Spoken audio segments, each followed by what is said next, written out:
og þar málshefjandi Karítas Bjarkadóttir, fulltrúi í ungmennaráði Grafarvogs.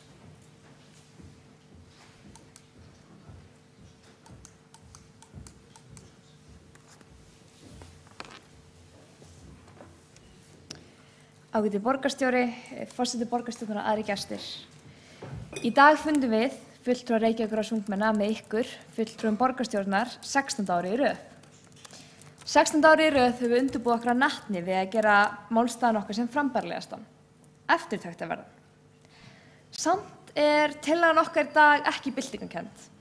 Hún ekki nýtt og spennandi viðfangsefni sem umheimurinn hafði ekki hugmynd að ungmenni veltu fyrir sér.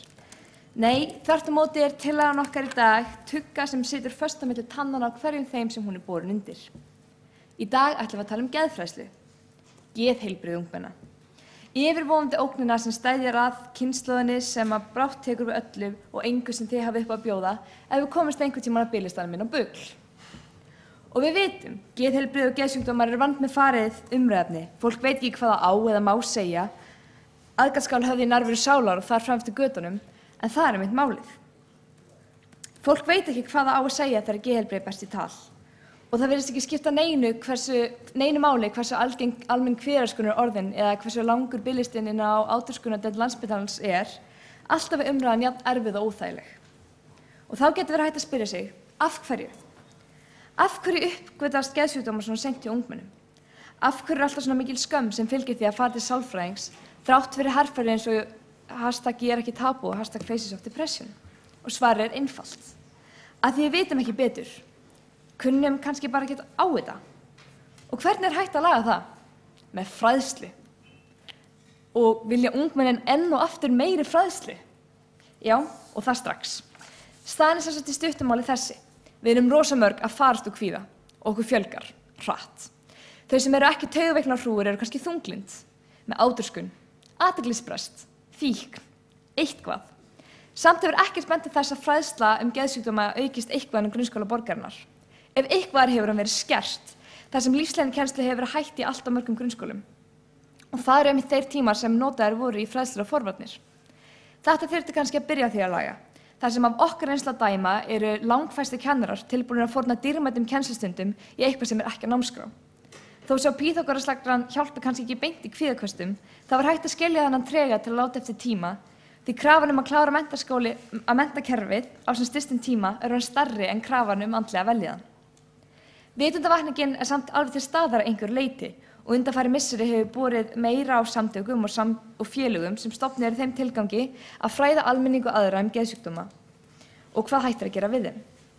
Meðal þeirra má til dæmis nefna Hugrúnu, geðfræðslufélag háskólanema við læknisfræði, hjúkrunarfræði og sálfræði sem stofnað var í fyrra og geðsjúk, kjarnahópinn á bak við Ég ekki tabú-herferðina. Og þá komum við að eiginlegri tillögunni. Við í ungmennaráði Grafarvogs óskum eftir meira aðhaldi fyrir nemendur sem eru að stríða við andlega sjúkdóma. Endurupptöku lífsleiknikennslu því hún mikilvægur liður í grunnskólanámi og að lokum bættri geðfræðslu. Hafa hana tíðari, námskeið jafnvel þar sem utan komið til fagaðilar, til dæmis meðlimir Hugrúnar eða sérhæfðir geðlæknar, koma 1 til 2 í viku, 3 til 4 vikur í senn og fara almennilega og djúpt í alla sjúkdóma, allar lausnir, öll hjálparæði og hvað hægt að gera sem aðstandandi og þar fremst í götunum. Við förum einnig fram á að kennarar fá fræðslu til að geta frætt og tekist á við aðstæður. Við viljum að þetta verði komið í gang fyrir haustið 2019 og vonandi í samstarfi við skóla og frístundasvið borgarinnar. Geðheilsu þessara kynslóðar fer hrakandi og því ekki hægt að taka léttulega. En nógu góð geðfræðsla gæti verið lausnin. Ég þekki til þó nokkra krakka sem átti virkilega erfitt andlega á tímabili og núna greindir og komnir í meðferð sem segja fyrirlestrar og ekki eins og stórir, ef vel bara 1 kvíðafyrirlestur í 9. bekk hafi hjálpað þeim mikið að fatta að eitthvað var ekki í lagi og þið þyrftu hjálp. En 1 kvíðafyrirlestur í 9. bekk ekki nóg fyrir alla.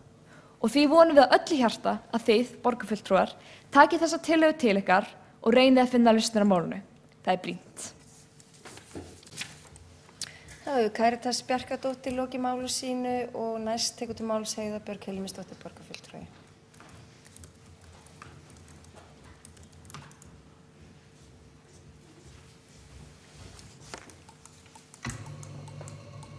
Forseti og fundargestir.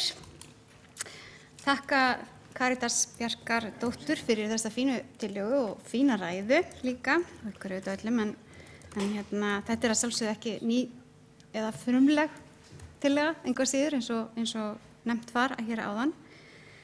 En hún engu að síður góð og ég held að við höfum stöðugt að vera að velta fyrir okkur hvernig við erum að efla heilbrigði grunnskólanema.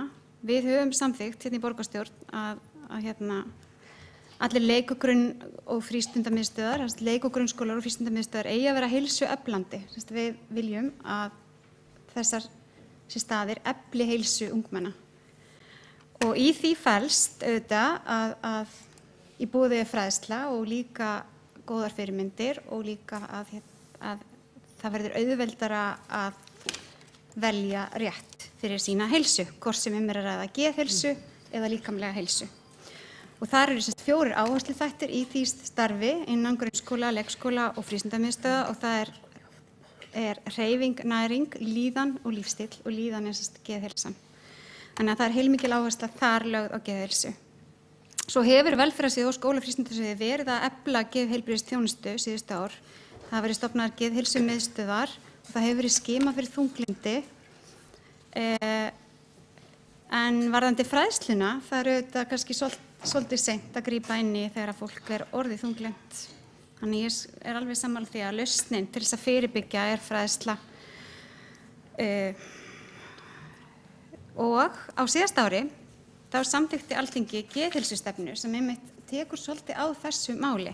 Því að það er líka svolítið mikilvægt að meðan við eigum að bjóða upp á fræðslu og kennslu og við viljum undirbúa okkar nemendur í leik- og grunn- og frístundastarfi eins vel undir lífi og mögulegt og að þau eigi heilbrigt líf fyrir vændum, að þá eru heilbrigðismálin á forræði ríkisins og þess vegna fögnum við þessu mjög mikið því að eitt af 3 undirmarkmiðum geðheilsustefnu ríkisins að uppeldisskilyrði barna stuðli að vellíðan þeirra. Og það finnst okkur mjög jákvætt og þar hefur verið til dæmis rætt það að fjölga geðheilsumiðstöðvum í Reykjavík eða höfuðborgarsvæðinu og að efla samstarf þessara geðheilsumiðstöðva við samfélagið og þar eru við í Reykjavík alveg tilbúin. Og það alveg sama hvort það að vera að ræða velferðarsvið þar eða skólafrístundasvið. Ein af konkrét aðgerðunum sem eru þar undir að settir verði á fót starfshópur til að gera tillögu að geðræktarstarfi í skólum. Og þær tillögur eiga að liggja fyrir lok árs 2017 og þá eiga að vera að liggja fyrir tillögur innleiðingu á geðræktarstarfi í leik-, grunn- og framhaldsskólum. Og starfshópurinn að fara yfir núna hvernig þessi háttað í dag og margir samstarfsaðilar eru þarna og ég held að það verið að greina þarna hvernig við getum nýtt skólastarfið, menntun kennara, námsráðgjafa og hvað þurfum við að gera og ég held að við getum nýtt þetta þegar þetta kemur í lok þessa árs. Samband íslenskra sveitarfélaga þátttakandi í þessu verkefni og ég legg því til að eins og mér finnst þessi tillaga frábær, þá legg ég til að við breytum henni örlítið og leggst fram breytingartillögu sem hljóðar svo: lagt til að Reykjavíkurborg í samstarfi við heilsugæslu höfuðborgarsvæðisins og aðra við efli geðfræðslu fyrir nemendur á mið- og unglingastigi í grunnskólum Reykjavíkurborgar frá og með hausti 2019. Og þá erum við að gefa okkur smá tíma eftir að þessar niðurstöður úr þessum starfshóp geðheilbrigðisstefnunni skilist sér og við getum unnið aðeins úr honum. Ef það skila sér núna í lok 2017 þá hefur við 2018 og hálft 2019 til þess að gera þetta vel og við erum líka þá að undirstrika að heilbrigðismálin eru ekki bara á forræði Reykjavíkurborgar heldur líka forræði ríkisins og til þess að stuðla að heilsueflandi samfélagi og öflugri lýðheilsu þá þurfa mjög margir að koma að og við viljum klárlega vera einn af þeim aðilum sem að koma þar að en það þarf fyrir til.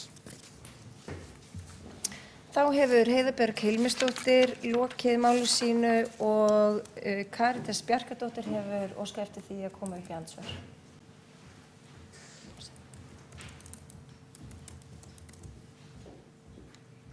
Ég held að bara segja að mér líst persónulega mjög vel á breytingartillöguna og ástæðan fyrir því við gáfum tíman svona langt fram í tíman við viljum að þetta verði gert vel og eins vel og mögulega hægt er. Þess vegna báðum þetta frekar seinna heldur en fyrir svo þessu sé ekki flýtt. Þá hefur Karítas Bjarkadóttir lokið við að veita andsvar, ekki hafa fleiri hljóðsyndir andsvörum, telst þeim lokið og næst á mælendaskrá Jóna Björg Sætran borgarfulltrúi.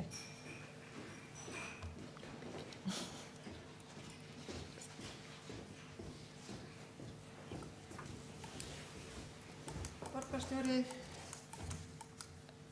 ágætu gestir, mjög ánægilegt að sjá svona marga gestir á pöllunum hjá okkur hérna í dag og ágætu fulltrúar í ungmennaráðunum. Karítas Bjarkadóttir, mér langar til þess að þakka þér fyrir að bera þessa tillögu hér fram. Ég hef þau ár sem ég hef setið sem varaborgarfulltrúi Framsóknar og flugvallarvinna í borgarstjórn og set líka í skóla frístundaráði, talað fyrir þessu sem þú ert að tala fyrir hér. Kvíði geysilega mikill og mjög alvarlegur meðal barna og unglinga og ekki bara á eldri stigunum, heldur nær þetta alveg niður í fyrstu bekki grunnskólans. Það mjög margt hægt að gera. Það eru margar leiðir færar í dag. Heiða Björg Hilmarsdóttir borgarfulltrúi hér búin að rekja allt það sem að stendur til að gera hér í borginni fyrir þess að auka geðheilbrigði, til þess að hlúa betur að börnunum, unglingunum, ungmennunum og það virkilega þörf á því að vanda vel til verka að gera þetta vel, en það svo vissulega margt hægt að gera og það má ekki bíða of lengi með að koma hlutunum í framkvæmd. Því að þetta málefni sem við þurfum að sinna strax í dag. Bara koma hérna upp og þakka þér fyrir. Og Jóna Björg Sætran loki máli sínu og ekki hafa fleiri hvatt sér hljóðsyndir þessum lið og næstur tekur til máls borgarstjóri. Forseti ágæta borgarstjórn, ég vildi fyrst og fremst fá að þakka fyrir þennan tillöguflutning, ræðurnar sem fylgdu tillögunum, viðbrögð borgarfulltrúa og rökræðurnar. Núna tekur við atkvæðagreiðsla hér en þar með ekki málum lokið því að í mörgum tilvikum hefur verið lagt til að tillögurnar fara til frekari vinnslu eins og gjarnan hér í borgarstjórn og þá ríður á að þeim sem fylgt eftir réttum vettvangi og ég held að við séum öll sammála að hér eru öflugur fulltrúar sem munu gera það í samvinnu við ráð okkar og nefndir. En takk fyrir góðan fund. Já, þá göngum við til atkvæða. Það vantar einn fulltrúa í salinn. Það líklega Skúli. Já, hann fór. Nei, það vantar ekki einn fulltrúa í salinn. Þá tökum við fyrir fyrsta lið á dagskrá sem tillaga fulltrúa í ungmennaráði Breiðholts árlegan styrk til ungmennaráða í Reykjavík. Hér var komin málsmeðferðartillaga að vísa þessu til rýnis inn á skóla- og frístundasviði. Þau ykkar sem að samþykkja það gefi merki. Ég ætla aðeins að fara yfir atkvæðagreiðslurnar. Þið getið samþykkt tillögurnar, þið getið setið hjá, en þið getið líka verið á móti þeim. Ég les upp tillögurnar eins og þær voru ræddar hér á fundinum. Ef þið samþykkið tillögurnar og gefið þið merki með handauppréttingu, þá kanna ég hvort að ef það eru einhverjar hendur sem eru ekki á lofti, þá spyr ég hvort það sé einhver á móti, þá getið þið greitt atkvæði, annars telst það til hjásetu. Eruð þið með? Ég endurtek. Hér var lögð fram tillaga fulltrúa í ungmennaráði Breiðholts árlegan styrk til ungmennaráða í Reykjavík. Það var komin málsmeðferðartillaga sem miðar að því að vísa þessu inn til skóla- og frístundasviðs. Þau ykkar sem að samþykkja það gefi merki. Eruð þið með tillögunni? Nú vil ég fá athygli allra borgarstjórnar. Sviðs. Nei.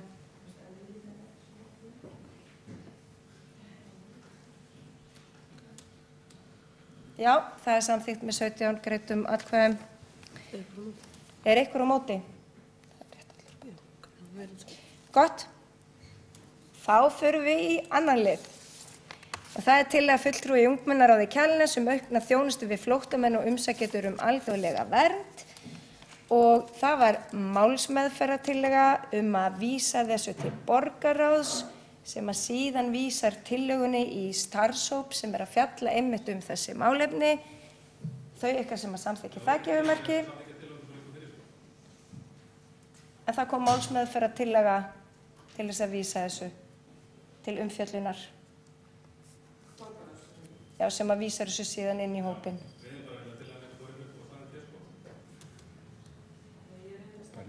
Það var Áslaug sem að ég ber þetta upp, þessa málsmeðferðartillögu fundarsköp. Sigurður Björn Blöndal, borgarfulltrúi, biður að koma upp undir fundarsköpum. Já, forseti, borgarfulltrúar og fulltrúar ungmennaráða.